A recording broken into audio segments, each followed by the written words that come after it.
Doing, fatty pants? What are you doing, fatty pants? Bust it. Always eating biscuits. Always eating biscuits.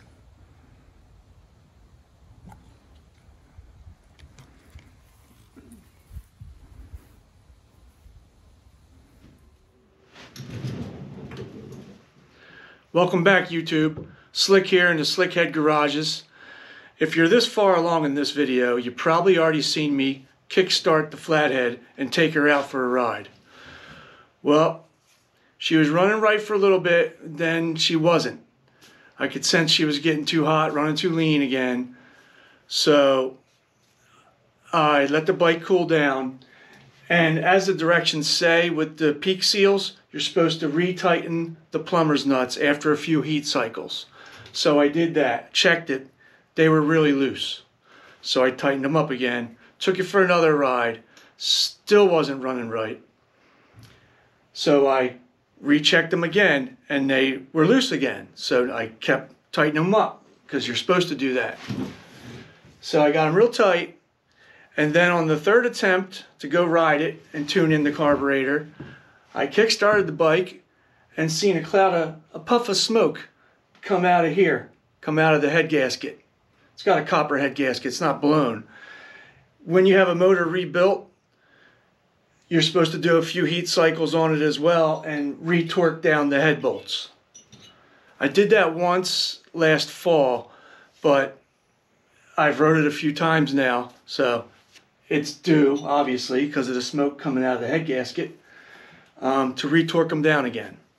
So all along, that was a problem with the intake, so that wasn't good. So what I'm going to do now is take the dash off, take the gas tanks off, so I can get at the head bolts real nice and easy, because on a 1940 Flathead, it doesn't make it easy to get to some of the head bolts under the gas tank. So that's where we're at. There's always something. This bike is going to be the death of me. It's going to make me learn. It's going to make me learn flatheads, all right? It's given me every problem in the book.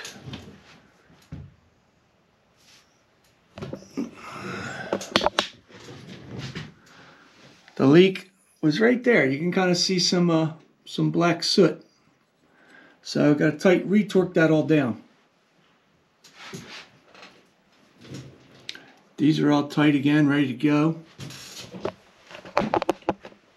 The gas can is for pouring it all over the bike and burning it down. Nah, I'm just joking. I'll get her.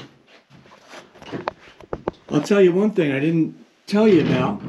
I rebuilt the linker carburetor with the carburetor kits, all new gaskets, all new everything, and I like it. She's dry as a biscuit. Before, she was always wet. It was always wet and nasty, had leaks. Not no more. Dry as a biscuit. I like it. Alright, so what I got to do is I got to take the dash off. Got to pull the dash off, undo the speedo cable to take that off. And then I got to disconnect the linkage, shift linkage. And then I'm going to pump out the gas tanks with a little hand pump. And you might go, hey Slick, why don't you just drain it from the fuel lines? Because no matter what I do when I'm draining fuel tanks, I always make a mess. So you know what? I'm just going to pump it out. Be safe. I don't want to make a mess everywhere. So once I get it pumped out, then I got to take the crossover tube off, and then I cap them with O-ring plugs, or caps rather, for flare fittings. So I cap them, and then it's just a matter of taking this bolt out. There's a bolt underneath the dash, and then there's two nuts here that got to come off, and then the tanks come up separately. Once I have the tank out of the way, then it's really easy to get to all of the head bolts. I mean, you can get to most of them on the rear, but damn sure not on the front. They're up under there good. And I want to do it really good. In the Harley manual, it doesn't even mention a torque spec. It just says tighten them down. You know, I don't think they really cared back in them days. But I've watched other guys on YouTube. I think they've tightened them down to 60 foot-pounds of torque. So, just got to re-torque them down. Then she'll be running good again. And I'll give her another try. Always something.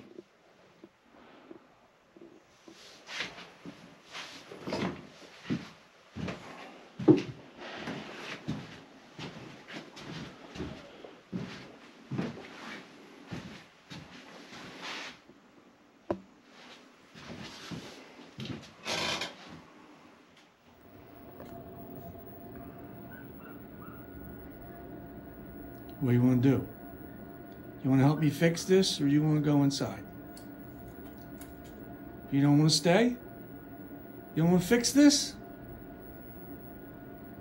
Come on, we'll fix the bike. Come on.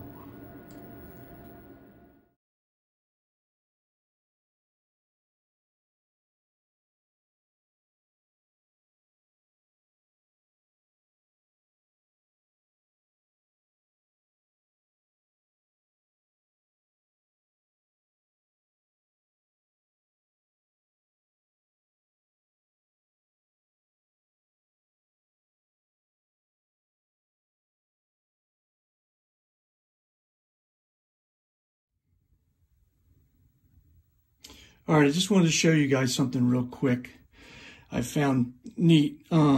These tanks are original to 1940 or 1941.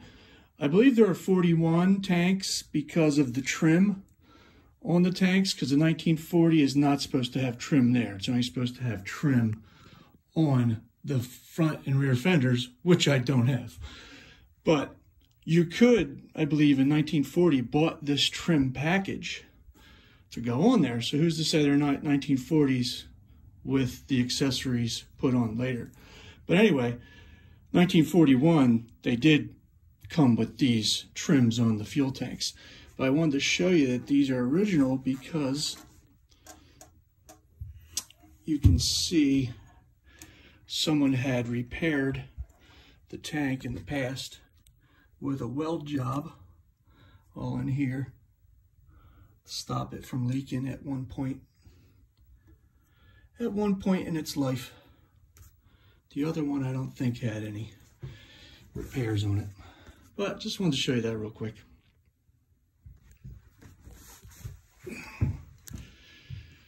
And then here she is, all naked without fuel tanks.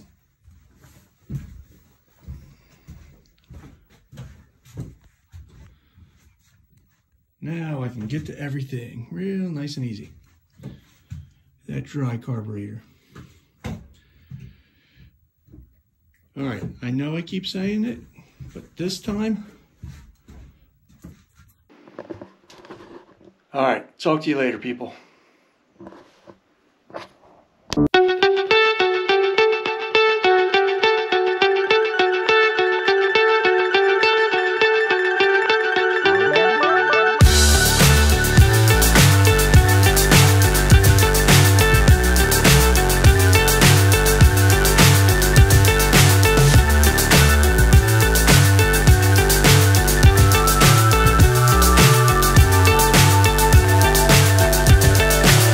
So high I'm hypnotized.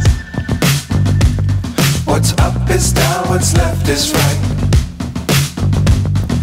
Chasing stars and holding